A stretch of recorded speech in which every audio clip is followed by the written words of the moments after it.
नमस्कार, बुलेटिन में आपका स्वागत है और मैं हूं आपके साथ रितेश कुमार गौतम और बात करेंगे उत्तर प्रदेश की खबरों की। मुख्यमंत्री योगी आदित्यनाथ गोरखपुर के दौरे पर हैं, जहां उन्होंने पांडेहाता में आयोजित भक्त प्रहलाद की शोभा यात्रा में हिस्सा लिया। इस दौरान सीएम ने भक्त प्रहलाद की विधिवत आरती भी उतारी तो प्रदेशवासियों को होली की शुभकामनाएं दी। सीएम ने कार्यक्रम को संबोधित करते हुए पूर्व की सरकारों पर निशाना साधा और कहा कि पहले की सरकारें बांटने का काम करती थीं, जबकि आज उत्तर प्रदेश में उत्सव का माहौल है।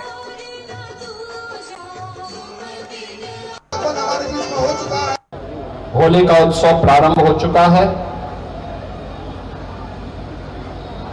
आज देर रात्रि में होलिका दहन का कार्यक्रम संपन्न होगा।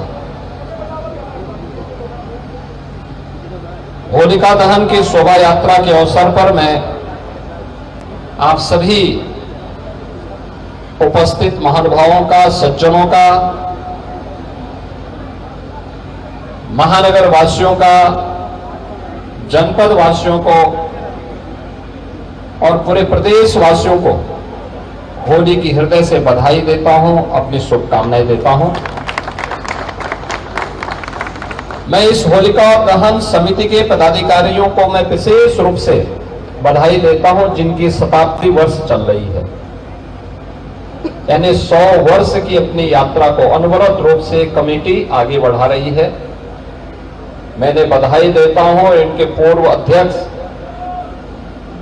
श्री पटवा थे, बहुत समर्पित कार्यकर्ता थे। आकस्मिक निधन उनका हो गया था। मैं उनको इस अवसर पर विनम्र श्रद्धांजलि भी देता हूं।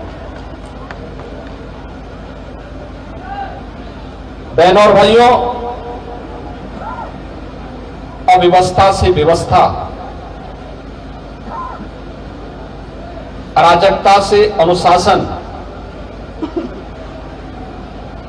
अधर्म से धर्म और असत्य से सत्य की यात्रा जब होती है, तभी हम उपद्रव से उभर करके उत्सव की शोभा यात्रा का हिस्सा बनते हैं। और यही उत्सव आज गोरखपुर के अंदर इस विरासत गलियारे के अंदर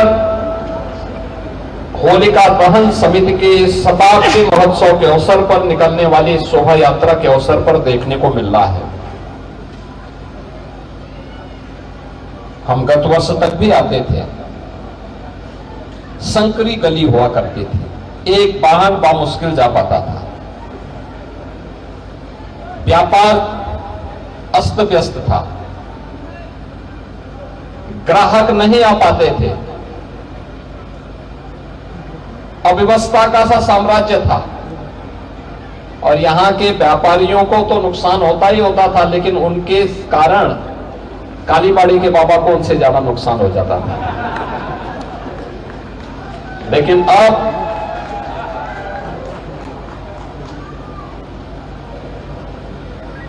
मैं इस बात को मान सकता हूं कि जब ये गलियारा बन रहा है और जिस दिन बन जाएगा, ये गोरखपुर का सबसे खूबसूरत गलियारा होगा गोरखपुर का। उधर ईरान और इजराइल नफरत की आग में जलकर खून की होली खेल रहे हैं और इधर काशी में मुस्लिम महिलाओं ने रंगों और गुलालों की होली खेलकर विश्व में शांति का पैगाम दिया।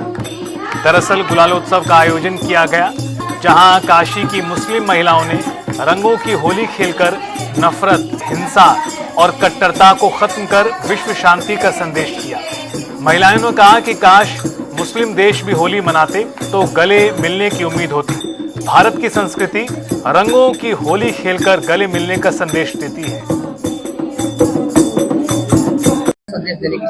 देखिए, काशी हमेशा से गंगा जमुनी तहजीब की मिसाल पेश करता आया है और हम सभी खून से, खानदान से, संस्कृति से, सभ्यता से एक है और हम सब भारत के लोग सारे सनातनी मुसलमान हैं और हम यहाँ पर एकता का पैगाम दे रहे हैं, क्योंकि होली जो है वो पवित्र त्योहार है और वो रंगों का त्योहार है और हम यहाँ सारे लोग शांति का संदेश दे रहे हैं। और हम सब ये बताना चाहते हैं कि कोई भी हिंदू मुसलमान आपस में बटा हुआ नहीं है, हम सब एक हैं और एक रहेंगे। और यहाँ पर हम सारे लोग मिलकर के होली खेल रहे हैं, रंगों से, गुलालों से और फूलों से होली खेल रहे हैं और पूरे देश को ये संदेश फैलाना चाहते हैं कि इस्लाम में जो लोग लोग ये गलत धारणा फैला रहे हैं कि वो खून की होली खेलना, लेकिन इस्लाम शांति का पैगाम देता है और ये सबको एक रहने की बात कहता है। तो हम सारे लोग एक थे।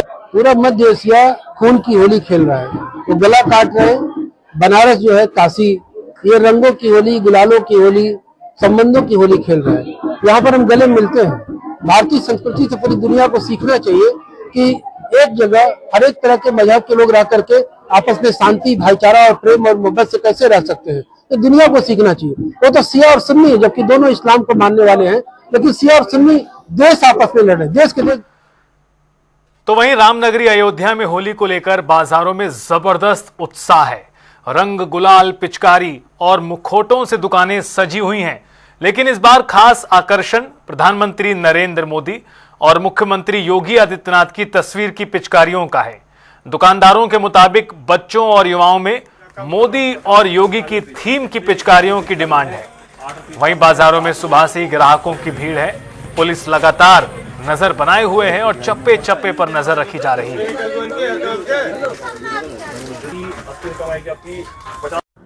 देखिए, आगामी त्योहार जैसे कि होली, रमजान और जो रामनवमी का और नवरात्रि का त्योहार आने वाला है, उसको दृष्टिगत रखते हुए जनपद के सभी थाना क्षेत्रों में जहां जहां आयोजन होने हैं, वहां पर पुलिस और प्रशासनिक अधिकारियों द्वारा स्थलीय निरीक्षण कर लिया गया है। जो आयोजक है उन सबके साथ बैठक कर ली गई है। सभी थानों पर पीस कमेटी की मीटिंग संपन्न हो गई है। इसके अतिरिक्त जहां आयोजन होने हैं उसका भौतिक सत्यापन करते हुए, उनसे लगातार वार्ता करते हुए, फोर्स का डिप्लॉयमेंट करते हुए जनपद में कुल 3000 ऐसे स्थान हैं जहां पर होलिका दहन का कार्यक्रम प्रस्तावित है। वो आज की रात्रि और कल की रात्रि में होगा। इसके अतिरिक्त जो 4 तारीख को रंग खेला जाना है, उसके लिए भी जो संवेदनशील स्थान है उनको चिन्हित किया गया है। शोभा यात्राएं और जुलूस जहां जहां निकलने हैं उनका पूरे रूट को अधिकारियों द्वारा स्वयं जाकर आयोजकों के साथ देख लिया गया है।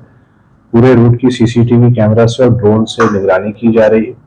ये सभी आयोजन और सभी जो कार्यक्रम है वो भाईचारे के माहौल में, आपसी सद्भाव में और हर्षोल्लास से संपन्न हो, इसी के लिए सभी प्रयास किए जा रहे हैं। अराजक तत्वों पर विशेष रूप से नजर रखी जा रही है। सोशल मीडिया को 24 घंटे के लिए मॉनिटर करते हुए कोई भी व्यक्ति अगर किसी प्रकार की ऐसी हरकत करता है जिससे शांति व्यवस्था में दिक्कत आए, तो उसके ऊपर बहुत कठोर कार्रवाई करने के भी निर्देश दिए गए हैं।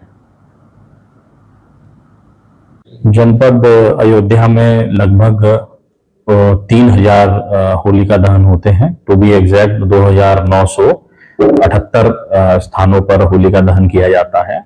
अधिकांश जगहों पर आज होलिका दहन हो रहा है, कुछ जगहों पर कल भी होगा और उसके पश्चात कल और परसों विभिन्न जगहों पर रंग खेला जाएगा। इसके दृष्टिगत हम लोगों ने सभी थाना क्षेत्रों में पीस कमेटी की मीटिंग की थी और साथ साथ सभी विभागों की ड्यूटीज भी लगाई हुई है। जो भी व्यवस्थाएं करनी होती है उसको भी हम लोगों ने पूरा किया है। इसके साथ साथ 22 जुलूस भी होली के पर्व पर निकलते हैं, जिसमें से 2 जुलूस संपन्न हो चुके हैं।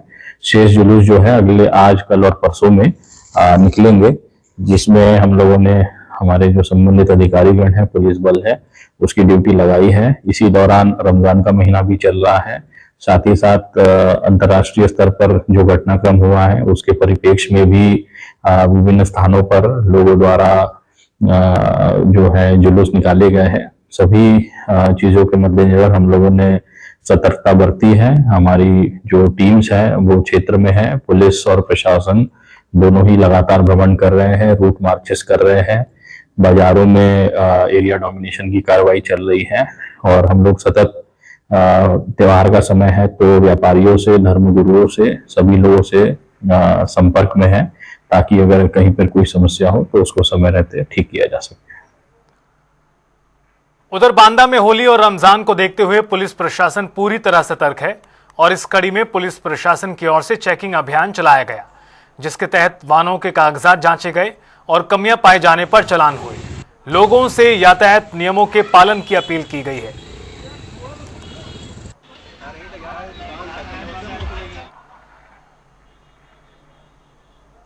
होली और रमजान के मद्देनजर फतेहपुर में भी सुरक्षा व्यवस्था के पुख्ता इंतजाम है, जहां पुलिस अधीक्षक ने फ्लैग मार्च निकाला और सैकड़ों की संख्या में पुलिसकर्मी मौजूद रहे। इस दौरान एसपी ने बताया कि होली के मद्देनजर फिलहाल किसी भी मस्जिद को ढका नहीं गया है और संवेदनशील इलाकों में ड्रोन के जरिए विशेष निगरानी रखी जा रही है। तो साथ ही त्योहारों को शांतिपूर्ण ढंग से मनाने की अपील की गई है।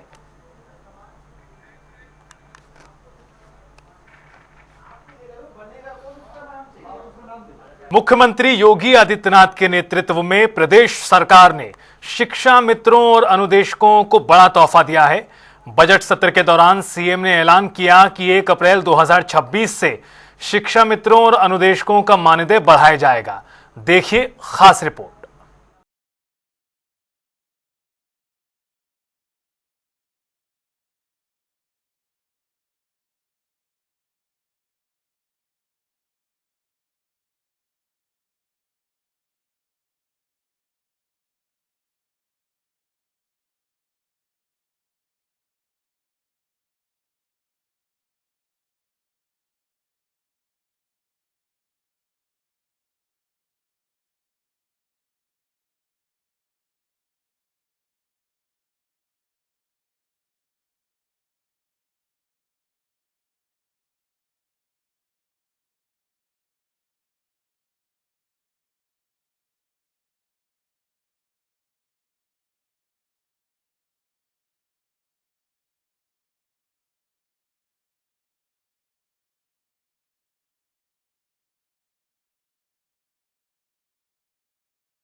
तो वहीं प्रयागराज के माघ मेले के दौरान शंकराचार्य अविमुक्तेश्वरानंद के अपमान और बटुक की चोटी खींचने का मामला थमने का नाम नहीं ले रहा है।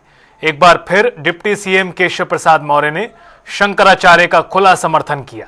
दरअसल वाराणसी पहुंचे डिप्टी सीएम ने अविमुक्तेश्वरानंद के प्रति श्रद्धा व्यक्त की थी और कहा कि शंकराचार्य सर्वोपरि हैं और पूज्य हैं। वहीं दूसरी ओर समाजवादी पार्टी के सुप्रीमो अखिलेश यादव पर भी उन्होंने निशाना साधा और अखिलेश को ढोंगी व्यक्ति बताया। इस दौरे पर डिप्टी सीएम राष्ट्रीय स्तर के सरस मेले के समापन समारोह में शामिल हुए। सर्किट हाउस में पार्टी पदाधिकारियों और जनप्रतिनिधियों के साथ भी बैठक की।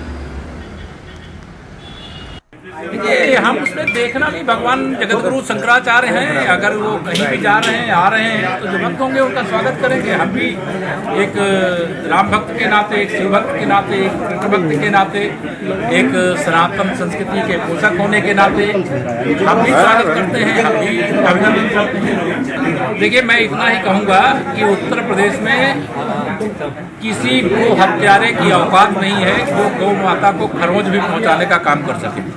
अगर कोई गौ माता को खरोंच पहुंचाने की कोशिश करेगा तो एक गो भक्त के नाते, एक गोरक्षक के नाते हमने बहुत बड़े आंदोलन किए हैं और उन गो हत्यारों को भी मालूम है, गो तस्करों को भी मालूम है कि उत्तर प्रदेश में गाय माने माता है और गाय की रक्षा करना, सुरक्षा करना वह सबकी जिम्मेदारी है।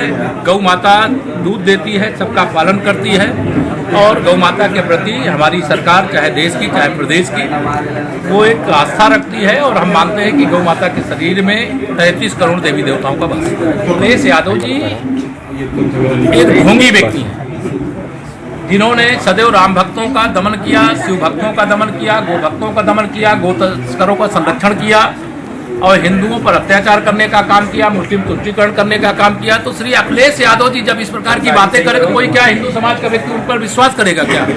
श्री अखिलेश यादव जी यानी समाजवादी पार्टी या कांग्रेस पार्टी जब भी कुछ ऐसा बोले तो यह मान लीजिए कि वो एक राजनीतिक ढोंग कर रहे हैं। वो किसी भी तरीके से वो चाहते हैं कि भारतीय संस्कृति को मानने वाले जो राष्ट्रभक्त हैं, जो राम भक्त हैं, जो गौ भक्त हैं, जो शिव भक्त हैं, जो कृष्ण भक्त हैं, उनका कुछ वोट उनको मिल जाए तो शायद उनको गिनाने के लिए हो जाए कि हमें कुछ वोट मिल गया। लेकिन मैं उनको सबको कहना चाहता हूं कि 2047 तक देश और प्रदेश में भारतीय जनता पार्टी की सरकार है, फिर कमल खिलेगा, फिर सरकार बनेगी। उधर कौशाम्बी जिले के सराय अकिल थाना इलाके से एक दुखद घटना सामने आई, जहां 5 दिनों से लापता चल रहे बीएलओ का शव यमुना से बरामद किया गया। जानकारी मिलते ही परिजनों में कोहराम मच गया। जानकारी के अनुसार बीएलओ 25 फरवरी की सुबह अपने घर से विद्यालय के लिए निकले थे, लेकिन देर शाम तक नहीं लौटे। काफी तलाश हुई। जब उनका कोई सुराग नहीं लगा तो परिजनों ने थाने में गुमशुदगी की रिपोर्ट दर्ज कराई। वहीं अब 5 दिनों के बाद यमुना से शव बरामद किया गया है। देखिए, आज दिनांक 2 मार्च 2026 को सूचना प्राप्त हुई कि एक व्यक्ति का शव यमुना नदी में महिला पुल जो जनपद कौशाम्बी और चित्रकूट की सीमा पर है, उस नदी में मिला है। सूचना प्राप्त होते ही तत्काल पुलिस फोर्स मौके पर पहुंची। शव को देखने पर लग रहा था कि वो कुछ दिन पुराना है और उसके चेहरे की पहचान नहीं हो पा रही थी। गहनता से जांच की गई तो इसी क्रम में बताना है कि दिनांक 25 फरवरी 2026 को थाना सरायकिल पर एक व्यक्ति जिनका नाम कृष्ण बाबू वर्मा है, उनकी लापता होने के क्रम में गुमशुदगी दर्ज की गई थी। उनके परिजनों को बुलाकर उनकी पहचान कराई गई तो उन्होंने शरीर पर मौजूद कुछ चीज़ें जैसे कि ताबीज और पैर में लगी पट्टी के आधार पर उसकी पहचान की गई है। पुलिस द्वारा इसका पंचायतनामा तथा पोस्टमार्टम की कार्रवाई की जा रही है और इस पर जो भी तथ्य आते हैं उस पर अग्रिम विधिक कार्रवाई की जाएगी।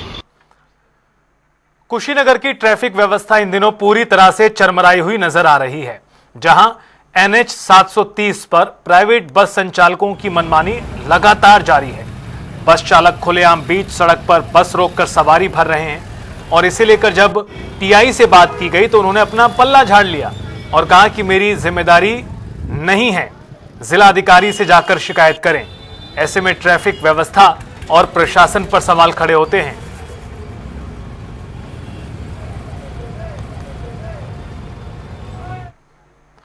और आपको एक बड़ी खबर से रूबरू करा दें, उन्नाव पुलिस का ऑपरेशन मुस्कान। उन्नाव पुलिस को बड़ी सफलता मिली है। इस ऑपरेशन के तहत 101 गुमशुदा मोबाइल फोन बरामद कर लिए गए हैं पुलिस द्वारा। 22 लाख रुपए से ज्यादा इन मोबाइल की कीमत है। एसपी ने मोबाइल धारकों को वापस लौटा दिए हैं और देखिए, खुशी तो निश्चित ही होनी थी जब खोए हुए फोन, चोरी हुए फोन वापस मिल जाएं।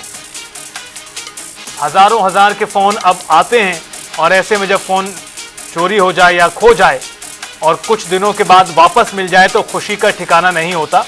ऐसे में ऑपरेशन मुस्कान के तहत उन्नाव पुलिस ने ये सराहनीय कार्रवाई की है और तमाम उन लोगों को मोबाइल वापस लौटाए जिनके खो गए थे।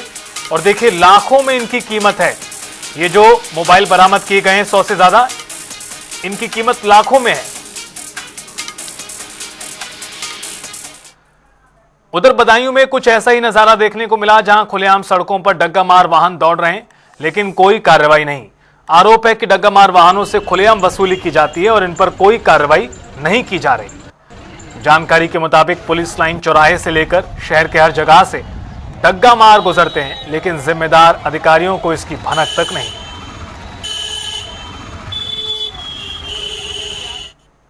उधर उत्तर मध्य रेलवे इंस्टीट्यूट के कार्यकारिणी सदस्यों का चुनाव संपन्न हो चुका है, जहां बांदा के रेलवे कर्मचारी चुनावी मैदान में उतरे। सचिव, कोषाध्यक्ष, उप सचिव और उपाध्यक्ष पद के लिए हुए इस चुनाव में सचिव पद पर नसीम मोहम्मद ने जीत हासिल की। उपाध्यक्ष पद पर अंजनी कुमार सिंह और कोषाध्यक्ष बने सतीश नामदेव, जिसके बाद से ही बांदा रेलवे कर्मचारियों में उल्लास का माहौल है। ये रेलवे इंस्टीट्यूट के चुनाव थे जो 3 साल में होते हैं एक बार। यहाँ पर हमारी यूनियन थी उत्तर मध्य रेल कर्मचारी यूनियन, जिसने पहली बार रेलवे इंस्टीट्यूट के चुनाव में प्रतिभाग किया। हमारी ओर से 8 उम्मीदवार को 8 पदों पर निर्वाचन हुआ, जिसमें से प्रमुख पदों में सचिव पद पर मेरा निर्वाचन, मैं नसीम मोहम्मद स्वतंत्र उत्तर मध्य रेल कर्मचारी यूनियन की ओर से प्रत्याशी था। कोषाध्यक्ष पद पर सतीश कुमार नामदेव जी हमारी यूनियन से विजयी हुए और उपाध्यक्ष पद पर अंजनी कुमार से हमारी यूनियन से निर्वाचित हुए। तो हमारे सदस्य पद के प्रत्याशी विजयी हुए, जिनमें से श्री बाबूराव पाल जी, जिनको सबसे ज्यादा सदस्यों में मत मिले। और अब रुख करेंगे ताबड़तोड़ अंदाज में खबरों का। ईरान के सुप्रीम नेता खामनेई की मौत पर बुलंदशहर के शिया समुदाय में मनाया शोक। इमाम बाड़े में बड़ी संख्या में लोगों ने हाथों में कैंडल और खामनेई की फोटो लेकर किया याद। अमेरिका और इसराइल का किया विरोध। अलीगढ़ मुस्लिम यूनिवर्सिटी में पढ़ी गई जनाजे की नमाज के बाद निकाला गया candle march. Iran chief Khamenei की शहादत को याद किया। बांदा में बिना सत्यापन के होटल में रूम देने पर होटल संचालक गिरफ्तार। 17 फरवरी को होटल के रूम में नाबालिग युवती के साथ हुआ दुष्कर्म। 3 आरोपियों को पुलिस पहले ही कर चुकी गिरफ्तार। बरेली से हैरान करने वाला मामला। अस्पताल में दवा ले रहे शख्स की जेब से टप्पेबाज ने निकाले 30,000 रुपए। पूरी घटना कैमरे में कैद। आरोपी की तलाश शुरू। फिरोजाबाद में ऑटो लूटकर भागे शातिरों से पुलिस की मुठभेड़। 2 को किया काबू। कन्नौज रोटावेटर से कटकर किसान की दर्दनाक मौत। मक्का की फसल के लिए खेत जुतवाने गया था मृतक किसान। पुलिस ने शव को पोस्टमार्टम के लिए भेजा।